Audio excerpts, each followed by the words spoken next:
Good morning and welcome back to the show. We are here with University School Class of 2017 alum, former two-time Boston University lacrosse captain, Project 25 marathoner, and founder of Half Hitch Pretzels, Tommy Nook. How are you, Tommy? I'm great. Thanks for having me, Yeah, boys. of course.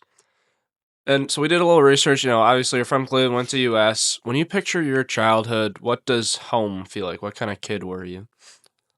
Oh, I was wild. I think if you ask my parents, it might be a little bit different. But in my eyes, I think I just never wanted to stop moving. I was always inclined to be playing sports or running around. So, growing up in Ohio, I actually grew up a little bit east of here, so like Chardon area. Um, I had a bunch of friends in my neighborhood. I think you just like lean into the things you naturally like, and I was someone that just loved to be outside, running around, playing sports. And I think growing up, my dad was a big hockey guy, so that was kind of my life when I was little, was just playing hockey. If I wasn't on the ice, I was playing mini sticks. But yeah, from an early age, I knew athletics was sort of like where I was gonna live. You've kind of been around athletics your whole life. Do you remember that first game? Like, I feel like all of us can remember maybe some of those like early like little league days, or even just Yeah. playing random sports. So, do you remember some of the first time that athletics really became important to you in your life? I could think back. Actually, early though, my dad tried to get me into hockey, and I quit because I hated it. So I got my first pair of skates probably when I was 4. Went to a couple practices, and I was like, "This is not for me." So I was like, and he was devastated. And then I thought I was going to be a football player, but I grew up really small. I was fast but small, and I remember this kid. His name was Harrison Craffy, and we did a like, what's the Oklahoma Oklahoma? drill? And I was like, dude, I'm not built for this. And I quit that day. He just ran me over and his cleat was on my hand. And I was like, Dad, I'm not playing football anymore. Went back to hockey. And I was fast, but I never really picked up the sport that quickly. So it took a while. And then I'd say by the time I was 11 was when I really like felt like I knew how to play the sport. And I wasn't just a fast kid. So that would probably be my moment that I was like, I'm not a football player. But I think later on for lacrosse and maybe hockey, it was probably, when I was 11 or 12 that I started to like really know how to play the sport. You also grew up with two siblings, I Yeah. believe. How did that kind of shape? Was there competition in the house, or had that shape your growing up? I had a unique household. So I had an older sister, Emma. So we were all a year and a half apart. So she's 3 years older than me. Then I had an older brother, Joey. And then obviously me. My oldest sister, we were competitive, but I, it was hard to like go head to head because, like a young kid, you're trying to like beat up on your sister, and and your dad's like, "Hey, you gotta take it easy." My older brother, he had special needs, so we didn't get to compete like that. He loved sports, but for me, I was like yearning for someone that was gonna like beat me up, play basketball one on one, maybe football. Um, but I think that molded me into the athlete that I was because it taught me how, instead of being competitive all the time and having that edge, to like learn how to be patient with him, learn how to actually maybe like adjust to other people that I was going to be with on a team. So it was really unique, and I think that's why my dad and I became very close with hockey. Was he sort of became that person around the house that was like teaching me those things and being competitive with me so that I had that built in. You eventually became a pretty intense kind of competitor. Did that come naturally, or was there a moment when you realized, oh yeah, I like winning, like I like competing? I knew it really young, and my parents would always tell me like, even my sister still jokes to this day. She's like, "I can't believe you didn't get sent to anger management." Like, I was a psycho kid, and I can remember it, and it wasn't like uncontrollably. Like, I wasn't trying to be mean, but I can remember like losing. Even like if my sister was like, "Oh, I'm gonna run to a certain place," and she beat me, like I would be pissed. And I think over the years, like once I started playing with people in organized sports, I don't know if I was that person that, I think you sort of like glorify in sports, like you see like the Kobe Bryants of the world where like people want you to have sort of like that killer mentality. I don't know that I necessarily like had that. Um, at least I didn't show it that much, but I hated it when you could tell other people didn't really care about it. So like I cared about winning and losing, but I wasn't going to be like outright in people's face, like, like pushing them to do something. But yeah, I knew from an early age, it was just like, if I'm going to do something, I'm going to do it as hard as I can. And if someone else beats me, I'm going to be pretty upset. And so now moving into your time at US, what was that journey to US like? When did it enter the conversation for you? And what ultimately made you make the decision to go? So I was in 5th grade and I went to Notre Dame Elementary School, which is kind of out towards that Chardon area. Grew up going there my whole life. My dad was a US grad. And so at that point in time, my sister had already made the move because she's 3 years older than me. She had already made the move to Hathaway Brown. And my parents kind of just posed the question to me like, hey, do you want to go to this school? And you're like in 4th grade going into 5th grade. I was like, I don't know, like an all boys school out like 45 minutes from where we live. I don't know anyone. Um, so I didn't really know what I wanted, but I trusted the fact that my dad had gone there. So, you go from Chardon to the Shaker campus and it's a bunch of people that you don't know, but naturally like 12 of them love playing sports. So you're just like, hey, let's go play football during recess. And so it became really easy to get kind of like acquainted with everyone at the lower campus. And I think that's how I formed like some of my best friends was going to the lower school.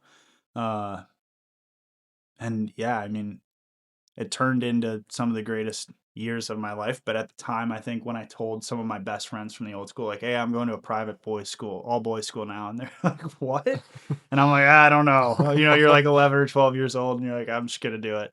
But I think it was all for the better. A lot of people call US a pretty intense school in a good way. Yeah. How was that fit once you transferred from ND or Notre Dame, like Notre Dame lower school to US, either socially or just like time management wise or academically? What was the switch and what was the kind of that biggest push that you remember early on? Gosh. That's a good question that I've never really thought of the difference of it. I think being so young at Notre Dame, I don't even know that I like thought about it. I had like a couple really good friends, but I never was like, I love this school. It was just kind of like school. Um, and then when I got to US, I think what was cool for me was to have so many different people that I could connect with in my grade that loved different things. So there was like the group of people that I was friends with them because we all liked playing sports. And like that was just built in. Like when we had to go outside, I was like, those are my guys. And then there were people in my homeroom that like geeked out about like geography stuff. And like at the time, I remember like I liked that stuff too. And like I found them naturally. So you get 70 or 60 guys, whatever it was in your grade. And at a young age, you're 12 years old, most of them are interested in something that you're interested in. So you kind of have all of these friends. And it turned into where like you explain to people I go to an all boys school, it wasn't a bad thing. It felt like you're going to hang out with like a bunch of your friends and like that was it. And so I feel like those teachers at the time probably thought it was chaos because they're like, wow, there's a lot of kids here that are just maniacs. But yeah, it became one of the best things for me because I think it taught me how to get along with so many different groups of kids. Um, whether it was based on what you like to do. So it was awesome. I think that was the biggest difference for me coming from Notre Dame. When you look back, is there a teacher or a coach, whether in middle school or even in high school, Yeah. that just really stands out to you and taught you what you really kind of carried through all of high school, all of middle school, and the rest of your life? I would say someone that stands out to me in terms of someone that was like, hey, get your stuff straight was Mr. Aliazzi. I came here, that was my freshman year, I think it was Western Civ teacher. And at the time I sort of transitioned onto the track of being the person that knew he was going to go play a college sport, but I still really enjoyed the academic side of school. But that being said, I knew everyone was kind of like, "Yo, Mr. Aliazzi's class. He's gonna teach you how to learn. You like nobody gets an A." And I think it was the first week he just like called me out right away, pulled me aside after class, and was like, "Hey, this is the way you're gonna do it if you want to be successful. Here's how you take notes. Here's how you take tests. This is how you pay attention in class." And I think the way that he taught me how to learn was a lot different in terms of other teachers. Like I think there were other teachers that, maybe from a personal standpoint impacted me more. But I could say in terms of like focusing on my learning, Mr. Aliazzi was definitely the one that sticks out the most. And then when you moved to the upper school, what did you jump into right away? Was it mostly sports, hockey, lacrosse? Was there any other extracurriculars? What you kind of get yourself into? I would say it was mostly sports. Being at the time I was what 15 when you get to high school. At that time, I made the decision. So I grew up playing hockey. I was gonna move to Detroit to like pursue that at a young age, but you just move to a new school, you start making new friends, and then you're like, hey, I'm gonna go move in with a billet family in Detroit, and I was like, I'm not doing that. So I was like, I'm gonna play high school hockey, and then I'm gonna play high school lacrosse. But recruiting back then for lacrosse, some guys were already committed D1 at the time they before they even got to the high school campus. So in terms of like where my time was at, all summer I was traveling up the East Coast trying to get recruited. You even had fall stuff, and then balancing that with then still playing hockey. So that was really my life was kind of pretty much around athletics. US has a pretty strong sports culture here, I would like Yep. to think. And because it's not really just sports for sports, but it's also just bigger than that. It's kind of playing for such a large identity and culture that we've created for 136 years. So, what did playing at US teach you about being part of something bigger than yourself?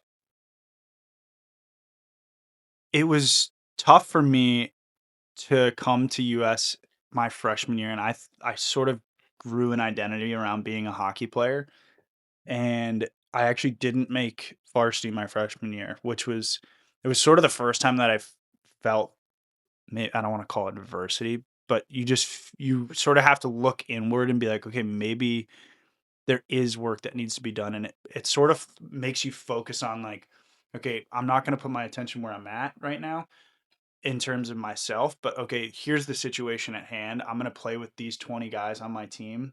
And that JV year freshman hockey team was probably the most fun I've ever had playing a sport.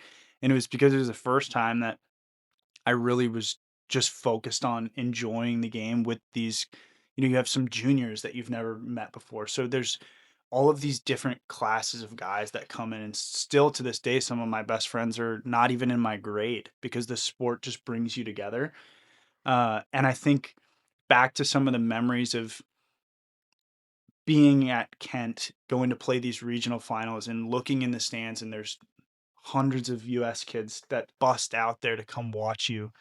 And it just makes you realize how much more important the game is to the school and not so much like the focus on yourself and how you're performing. And I think that's why I enjoyed hockey so much was it's just a culture of guys that I don't care how much you've played or how many goals you've scored. It was just all of us trying to enjoy the game and be a good team. And so I think that's what that specifically that moment had that year taught me about sports and just the importance of the culture around it. And you ended up playing varsity hockey, obviously at US, making senior all-star game. Do you have a hockey memory that sticks out? Maybe a big game, big play? Yep. Our junior year, so we were really good at hockey pretty much the whole time I was here, and but we just never got it done. I think that it's probably like everyone can say that through whatever sport you play, but same with lacrosse.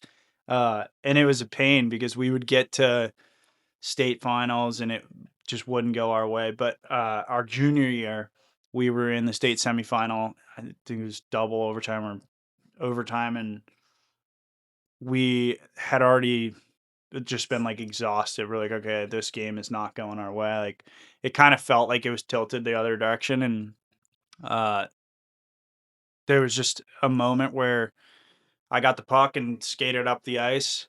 And kind of like, to be honest, it was one of those moments where you're like, I'm just going to rifle this thing in front of net.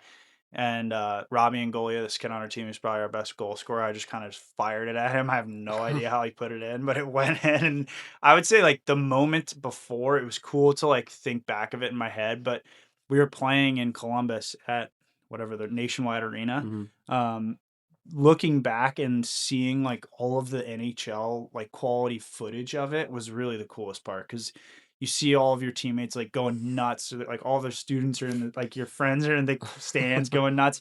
And like the play was cool, but the celebration was also cool. And in hindsight, like, yeah, it was the semifinals, so it didn't really mean that much, but like it was so cool to like have all of that footage and like real announcers. And I think that sticks out as one of those moments where like we didn't win anything, but it was like a huge memory for us. And then you also played, started all 4 years, I believe, for lacrosse. Yep. What do you think that taught you about development? Obviously, you got to see the varsity stage for all 4 years. So, how did your experience kind of transition through those 4 years? Sure. Coming into a team as a freshman, it's difficult, but it requires you to adapt quickly, I think. And it's also really important that you have a good coach. Some of the leadership helps too, to like teach you how to be confident. Because a lot of times you come in and if you're a younger guy, you'd feel like, okay, maybe I have to not try and do too much to take over whoever's on the team. But I think at that young age, I was sort of just excited to be there. And we had some really good leadership on the team. Clark Jones was our captain that year. He was a really good player, ended up at Bates. But I think from my time as a freshman to a senior, it was two different players. And I think what the early years taught me about myself was I used to focus a lot on myself. Again, like you were asking, how did I end up focusing maybe less on myself in athletics and more as just being a part of a team? I felt like I put a lot of pressure on myself to perform early on because I was like, oh, I'm trying to get recruited. I want to play Division 1, and I got to score a goal today. And so those freshman year, I can remember being like tense before I played and like really trying to prove to others that I was good. Whereas by the time I got to senior year, I was just sort of like showing up, putting the gear on, and doing what you love to do. And so I think that's what changed throughout those years of being a 15-year-old to 18. They're high school. A lot of what US talks is leadership. So, Yeah. what did leadership look like to you at US? And were you more vocal? Did you lead by example? What do you kind of feel like your style was? Yeah. My leadership style was sort of born from playing hockey, to be honest. I think a lot of what it was hockey, but I always was someone that as soon as I felt something, I always talked. And I didn't really care if it was the wrong thing to say, but I felt like saying nothing is worse than saying something. And so I don't think I was always talking, and I think that was a detriment of mine was sometimes coaches would be like, "Hey, you need to talk more." But I think it was a skill set as well because if you talk too much, there's some point where people are like, I'm not going to listen anymore because he doesn't shut up. Yeah. And so for me, it was a lot of like doing all of the simple things right, like leading by example. It is a great way to put it, but I think that goes without saying. Like the greatest leaders aren't going to make those mistakes; they just do those. But for me, I think it was choosing only to speak when I felt like there was going to be some conviction. So what I mean by that is like I could be playing lacrosse and just nonstop yelling, and my teammates would probably be like, "Dude, what is he even talking about?" Or I could wait until we go in for the second half, and I get 5 minutes to talk about some like compelling stuff that people can be like, "Okay, that makes sense. Let's actually adjust and do that." So that was a skill that came more naturally to me, but there were times that I had to almost you have to like have a good internal clock, you have to have sort of calibration of knowing like, okay, is this something that I should talk about or is it not? So I would say that the bad side of that is you could question yourself a lot and be like, I'm not gonna say something right now because you don't. So I think my leadership style was trying to pick the right times based off of energy and maybe situation to actually get something out of it rather than to just say something, if that makes sense. Yeah, definitely. And obviously, this year we got a new lacrosse coach and Coach Perino. And obviously, leadership changes, but what are some things that you think should stay constant with US lacrosse in terms of the culture and the way that the game is played? And what are some things that you think make that championship standard? For sure.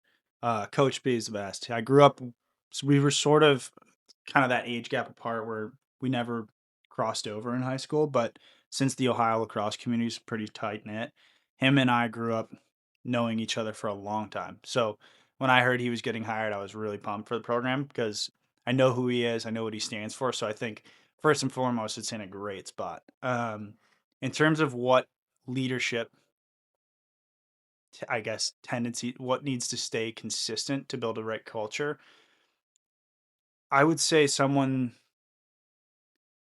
that when they ask you to do something, they're not asking you to do something they wouldn't do. And I think that that's the most simple thing that you can have is someone who sort of embodies the exact values of what they're trying to teach. And so that's why I think hiring him as a coach, it fits because all of the things that he's going to put onto these kids and to ask out of them is something that he's already lived and continues to live. And so I think you can look at our motto as sort of like the backbone of what we want. But I think within that system, like responsibility, loyalty, consideration, okay, you could have that. And I think that's just sort of built in as a student here. But then within your team, okay, what does that mean to us? And I think that's the more important part is however long you've been here. I've, as a fifth grade student all the way through 12th grade, I don't know that I've thought about it that much. You're like every day you might see it on your jersey or someone might bring it up in assembly but it's more important for you on your baseball team or hockey or lacrosse team that the coach makes sure that you know what that actually should look like. Like what does it mean to even be responsible to your other teammates or how are we going to be loyal? So I think it's important for the coach to have clarity. And I think that's really the biggest leadership quality is to create clarity within the culture. What part of college lacrosse? Let's kind of move into college. Yeah. When you commit to Boston University for lacrosse, what was the biggest reason you chose BU over everything kind of else on the table? Yeah. And what part of college lacrosse really surprised you the most? We talked to a lot of people who are like, the game was just different when you get to Hmm. college. So what was that eye-opening experience for you? Sure. I'll start with how I chose it. So being a Ohio lacrosse player, especially at that time, I don't want to say it wasn't I mean, it's not a hotbed, but I don't want to say I was at a disadvantage, but you fall short of some of the hotbeds like the Long Islands, the upstate New Yorks, the Marylands. Those guys are all going to get recruited before you. So you're already sort of at that disadvantage where it's like if I get an opportunity to go play, I'm going to take it. So I had three schools that were really recruiting me. Like I like we were talking about earlier. I went to some camps, but it wasn't really. I was just paying to Yeah. show off. And I kind of knew that, but so it was Air Force, a small school called Furman, and then BU. So I started by going to Air Force, beautiful campus. I was like, this is great. But I don't know if I really want to be in the Air Force. So that made my decision there kind of easy. And then Furman was just a tiny school. I think there was maybe 5,000 people, and I was like, I don't like this. So I was like, wow, I've got one option left. I got to go visit BU. I'm like, I'm hoping this one works, or else I might be going to Air Force. And it was a pouring rain, freezing day in Boston. And I was like, I this couldn't be worse. It's going to be freezing here. And we were walking the campus. That was our plan with the coach. And it ended up being just what I wanted, which was amazing. I left there and committed the next day. And so that's how the decision came about. In terms of like my learning process, once I got to campus, it was like I don't want to say it was a completely different game, but the way that people viewed lacrosse and played it in terms of like their knowledge was totally different. I grew up I started playing lacrosse when I was like 13, 12. So I didn't play for that long, but I think I just leaned into my athleticism. Then you get dropped into a team of 50 guys who are just as athletic, but they've played it like it's something they've studied. They're like students of the game. So the way that they move, the way that they think is completely different. And so I got there and knew really quickly. I was like, "Oh, okay, this is how you actually play." And so it wasn't necessarily the speed that shocked me, but it was the way that coaches talked about it, players talked about it, and how much more you had to actually use your mind and not just your body. And then you ended up being named I believe, back-to-back captain at BU. Um, and I think did that come after your 2 injuries as well? So, how were you able to lead when you might not have been on the field as much as you wanted, but still gain the trust of your teammates and be able to, be a captain? It was really unfortunate. I got hurt. It was actually senior year here. I like stepped on a ball like backpedaling, and it just kind of did something to my ankle. And I was like, all right, I'm gonna get it cleaned up before I go to BU. Thought it was fine, and then I started like getting a knee injury, and that ended up being the thing that kind of just never went away. But you kind of you figure out quickly when you get to college that there's so much time that you spend with these guys. Like it's every single day that you're going to be in the room. And if you can't bring value being on the field, then you have to provide it elsewhere. Otherwise, you're just like sucking energy out of the room. And so my freshman year, I played, I think, 4 games. And then I before one of the games we were playing Navy, I tried to step down and my knee just like gave out. So I quickly knew like, all right, I'm gonna have to figure out a way to like provide value. Otherwise, I'm just gonna fall to the side and everyone's gonna forget about the freshman who just showed up. So it was from that point that I was like, I gotta work as hard as I can to get healthy, but also provide value to my classmates, to the guys above me. And so I think the injury honestly shaped me into a better leader because it forced me to be more vocal and to do things that maybe I wouldn't have had the opportunity to do if I was focusing on performing. Um, and my injury, I ended up actually, college lacrosse season's 16 games. It's like NFL, and I played 14, I think, for my entire career because of injuries. So yeah, I didn't even get a full season, so I could probably go back and play 3 more years. But I think part of that was like that led me to just lean into the leadership aspect more. You asked like, how did I end up becoming back to back captain? I don't think I ever tried to be a leader. And I think sometimes that might be a fault of some people because you lose the authenticity of it. Like you're trying so hard to lead others. Not that it's a bad thing, but I think it just forced me to like look inwards and be like, okay, I'm not going to be able to perform anymore. That was something in my identity that I wanted to be the top goal scorer. And I was like, all right, I can't be that. How can I provide value? And I think that's what kind of pushed me into the leadership position. That 2020 era was pretty weird, especially coming with COVID and Yeah. then you captaining both years. So, how did the uncertainty of that period affect your routines, lacrosse, college, even as a whole? Yeah. I mean, it was weird for everybody. I I think it's funny, like it's like a meme now on like Twitter where like college 2020 grads are like, we didn't get graduation. I was 2021, but it was definitely strange. I was a junior captain that year, and I can remember vividly like the NBA put out a tweet that was like the NBA season has been suspended, and it was like just like a graphic, and someone sent it into our like group me and was like, boys, it's over. And like at the time you don't really know what you're joking about, but we're like, is our game against Colgate in 3 degrees going to get canceled tomorrow? Because we're kind of like, we don't want to play in 3 degrees. And so you go through that, and then 4 days later every single person on the team is sent home and your season's done, and you're like, oh, okay, we actually do have to go home. And then the seniors are like, wait, we don't get to play anymore. So it was so strange because you just didn't really recognize how fragile and like how quickly everything could be taken away from you. So we go home for the summer.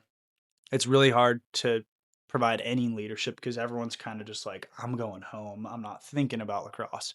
And then we come back for the 2021 season, which is my now senior year. COVID's still sort of thing, but they're letting us play.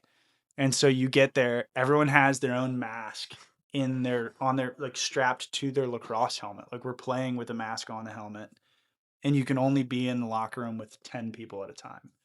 So there's freshmen coming in that I haven't met as a captain, and I don't get to meet them because COVID's preventing me from doing that. So we would literally Zoom contact these kids, and I'd be like, hey, how's everything going? You need any help with anything?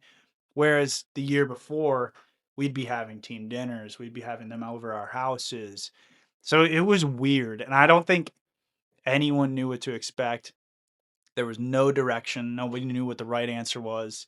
I think what it caused was a lot of friction between myself and the head coach because he's telling us to do one thing. I'm trying to tell him there's 55 guys on the team that I can't control them. And he's like, you gotta figure this. So it was really a tough situation to navigate. Um, but we ended up playing a bunch of games, which was, I mean, it was kind of funny because there's guys you haven't practiced with, and then you see them at the game, and you're like, "Here we go, like, let's play." You know what I mean? And it was, I mean, it is what it is. We got to play some more lacrosse, but it was definitely strange. And then after graduation, what were you thinking? What did you think that first chapter was gonna look like? How's that transition? I know you've talked about the transition out of sports. What was that like for you? Yeah. So I, as someone who built sort of your identity around, you kind of lean into what you're good at. Like I said, as soon as sports were coming to an end, I think what you were asking, like that year with COVID, it almost gave me the opportunity to be like, I'm kind of done with sports because of just how weird that year was. It didn't even feel like you were on a team. You were just showing up to play some random other team. Nobody in the world cared about it because there's something else so much more important going on. And so it kind of felt like a gradual removal from sports for me. So by the time I graduated, at the time I was like, I'm ready to be done. And then probably a year later, I was like, dang, I kind of want to play sport again. But I didn't know what I really wanted to do. Um, I didn't get to, I wanted to get a banking internship the summer prior, and then COVID shut everything down. So I came back home here, interned for my dad's company because I was like, I got to figure something out. It was like, maybe I'll work in finance.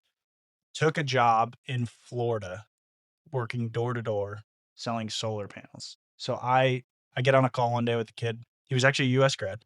2 years above me, played hockey with him. He was working down there, and I was like, I don't know where I'm gonna go, but I don't want to work in a cubicle with all of these COVID things going on. So I went down there, and that led me down a path of like where I've gotten to today.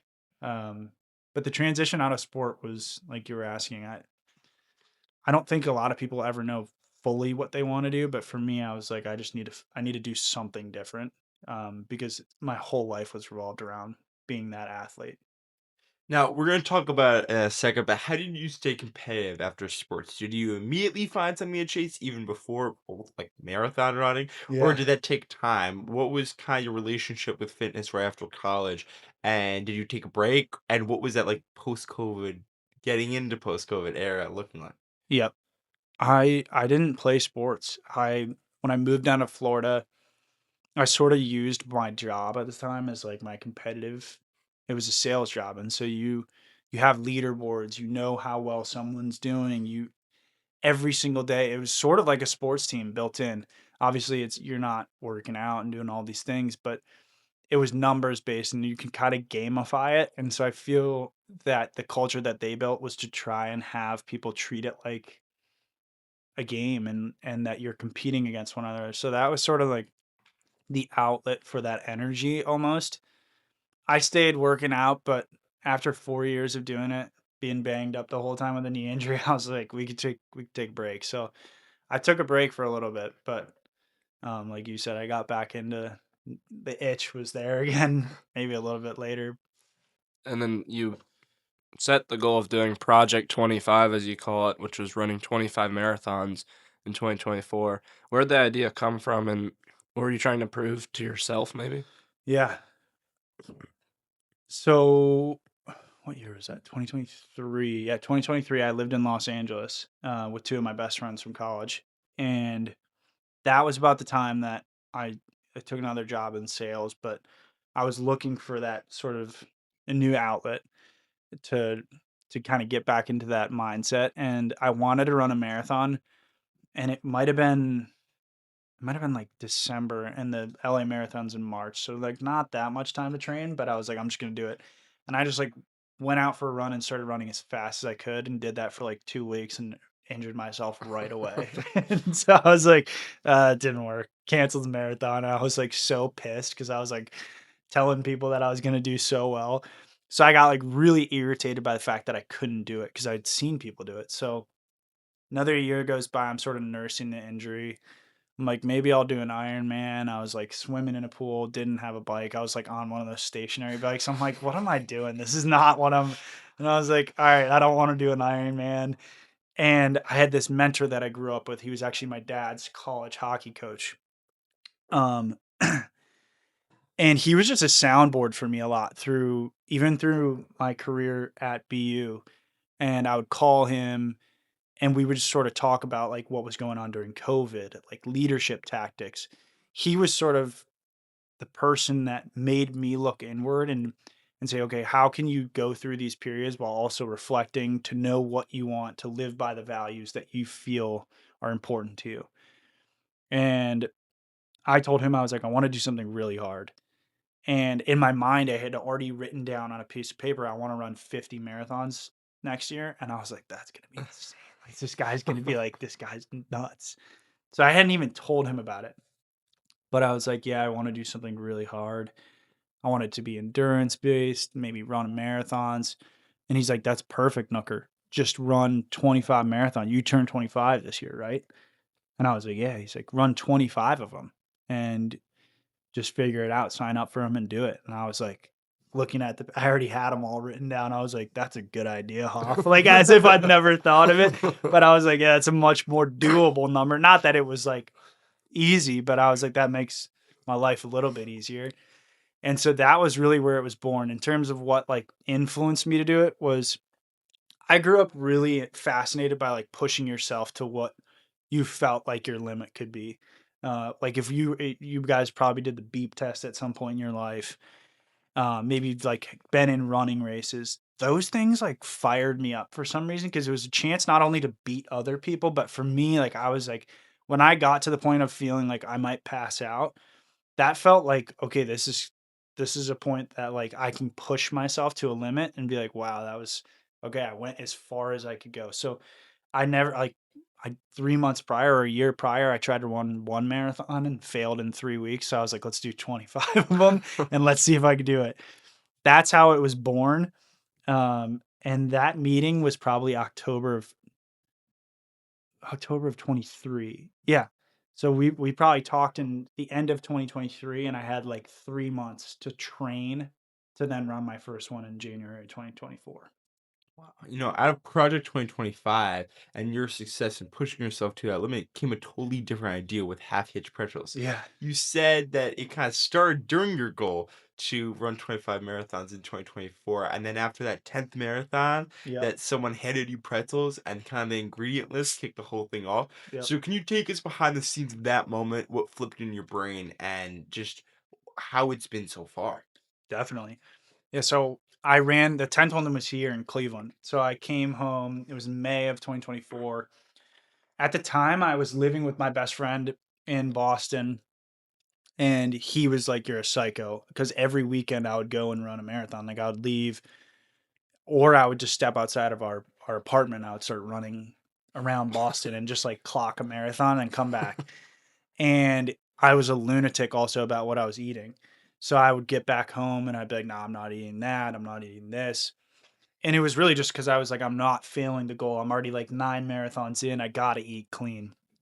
And in Cleveland, they just handed like a little roll gold packet or whatever. It was probably like 9 pretzels in it. So like it would not have hurt me. But I was like, my mom's like, here, you need to eat this. Like you just finished. I was like, no, it's got corn syrup in it. And like at the time, I wasn't like, aha moment, but that was really the first time that I was like recognizing that I wasn't going to eat something. So then, fast forward, I end up finishing the last marathon down in Florida, and I went and got like a massive meal. Like I think I ate like 30 buffalo wings and like just went crazy on eating. But then I was also like, I don't really even want this right now. And so I think that was the moment that I realized like, okay, there's something there and I just didn't think of it. Um, so that was where the idea kind of was born, but in my mind, it hadn't really like crystallized. Like I wasn't like, this is a business idea. So my best friend and I were still living together. We're working sales jobs. I was like miserable. I was like, dude, I can't do this. Like, it's just sucking life out of me. And so on the side, I was always thinking of like things that we could do. And I'm like, what about this? This is a good idea. Like, this will be kind of a funny story. It's not, he'll laugh. You guys might be like, this guy's an idiot. So we're walking down the street in Boston, and he's like, wow, look at all that dog piss. Like, it was just like a pile of really yellow dog piss. And I was like, those are some dehydrated dogs. And he's like, do dogs drink electrolytes? Because like him and I at the time were like drinking electrolytes every day because I'm running and everything. And I'm like, no, but they should.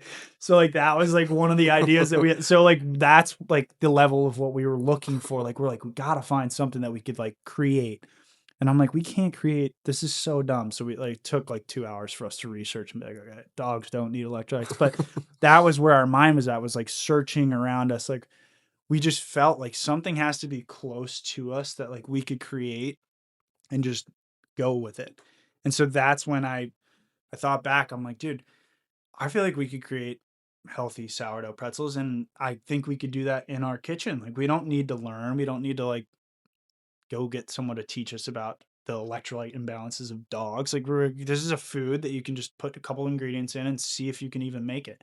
That's how it started. Like we literally had a Ninja air fryer that we grabbed off of our street that our neighbor below us put on the street that was like free, and we just grabbed it, put it in our house, started mixing them, and like there's a video of me trying the first one. I was like, it kind of tastes like a pretzel.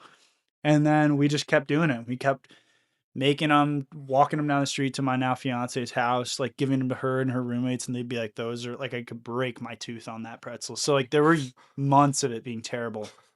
And we got to the point where we signed up for a farmer's market, and we didn't even know how to make the pretzel. Like at this point, it was like either moist or really hard. And we're like, oh God, like this is not good. So we went into this commercial kitchen that we were now paying like a pretty good amount for, because you had to be in there in Boston. And like we're panicking. It's like 10 p.m. the night before we had to go the next day on a Sunday. And my roommate at the time, Phil, he's like, dude, we just got to shut this oven and just let it sit for like, like we just threw out a number. I'm like, all right, that's all we can do. And he like puts it in there, pulls them out. It's like 10:30. This is our last chance. And he's like, these are great. And I'm like, they're good. And then we start eating. And we're like, oh, they're actually good. So we like stumbled on how to make these pretzels. And then obviously we've gotten to where we are now, but it was hilarious beginnings. How did that knee hold up throughout those 25 marathons? Oh, it was so I met a guy who was actually a really big piece of kind of like how I've gotten to where I am also. His name's Drew Deppen. He was a chiropractor in Boston, and he had run 100-mile races. He was kind of had that same psycho mindset of like being like, all right, I could do something hard. Like, let's just do something way too hard. So he had done all of these races. He had worked with Olympic athletes on helping them get through training. And my fiance introduced me to him. So before I even had ran one of the marathons, I went in and I told him, I'm like, I'm going to run 25. And he's like, have you done one? And I was like, no. He's like, okay, like, we'll see how this goes. So I would literally run a marathon and then go into his office, and he would just sit there, and he was like a mad scientist. He'd be like, what hurts here? Okay, that's your foot, that's affecting your knee or your hip. So if I didn't have him, I probably would have been done by like marathon 3, because there were even times like marathon 13, I'm in Salt Lake City, I'm running downhill the whole time and my knee like gives out, and I like email him and I'm like, hey, my knee really hurts. Like I'm on the track. I'm like, my knee really hurts. I like take a picture pointing at where it hurts. I'm like, is this okay to run through? He's like, yes, okay, won't cause any more pain. Just get through it. So like without him, I probably would have given up much earlier. So I think just having a resource of someone who knows more than you, who's got that professional like background, was so vital to me. And I didn't even seek it out. My fiance had to like literally force me. She's like, please just go, he will help. And I'm like, I'm so stubborn. And then I'm like, no, I know how to do this. So it was a good thing that I had him. Otherwise the knee probably would have given out. Zooming out, you've had a stretch of being an athlete, then a captain, then a runner, and now doing something and kind of doing something extreme, and now an entrepreneur. So, what do you honestly feel like this next chapter of your life is and really is going to be like, and what do you want it to be? What do I think it's going to be? I think it's a lot of being patient. I think my whole life it was, especially as an athlete, there's an element of patience, but I think also it's like super dynamic. You play a sport that like this game's only going to be an hour long. I can do whatever I want in this, and then it's done. And then like you have a season that's 16 games, and it's done. And it's very trackable of how well you're doing. Not that being an entrepreneur isn't, but I think for me, like we're such a small company right now that it feels really easy to be discouraged when you're like looking at numbers and maybe not tracking backwards. So one of my biggest focuses is I don't think that there's ever going to be a point in time over the next even like 10 years where I'm like sitting in it being like I'm so satisfied where we're at. Like you're always going to be chasing where you're supposed to go. So like even just telling you guys the story of me not knowing how to make a pretzel, that was like a year ago. And so for me, it's like, okay, how can I use the next 10 years to just constantly be measuring backwards rather than like, okay, here's what I want to be at. Like I know I have a goal of what I want this company to turn into, but I think you're always gonna probably not you're always gonna be chasing that. So for me, it's like, how can I measure back to like what I want or where I was even a year ago? Um, and I think that's sort of like the good thing and the bad thing of being an entrepreneur is like you have flexibility, you can do what you want, but you also have a lot of pressure on you to perform and you have to like stay very focused on the now instead of too much of like where you want to be. When all is said and done, whether it's sports, business, or just how you treat people, how do you want to be remembered by teammate, whether it's teammates, friends, or just the community that you came from and are in now?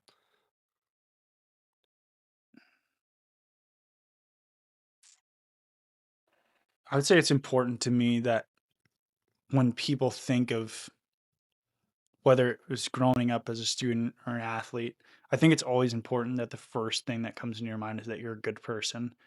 Uh, I'd say like my biggest focus in meeting new people is to try and learn more about them and connect with them in the way that feels like I could give you my phone number and we could talk in the future. And so I think that's one of the most important things for me is being someone that's remembered as someone A who's very passionate but also cares a lot about the people that you get in contact with. And I don't think that that means you have to like try and please other people, but I think it's really important that other people can feel the energy that you're giving. And I think that's contagious. And so if I were to be remembered for one thing, I would hope that people would say, yeah, he was a good person. We like to end with this question in Okay. every one of our episodes because it connects everything: your family foundation, your US years, being a captain at BU, battling through injuries, finding purpose through running, building half hitch, and now stepping into whatever's next for you. When you wake up on a random Tuesday, nobody's cheering, nobody's watching, what is your why? What do you hold on to when all that motivation disappears? That's a good question.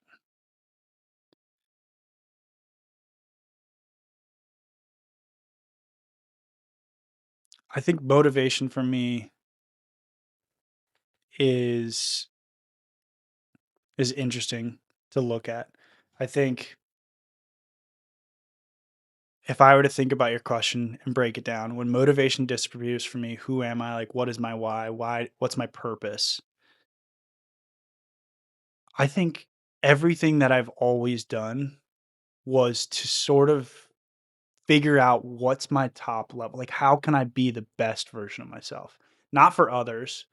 Like, I never wanted to run 25 marathons and have others say, wow, like, you're an amazing runner.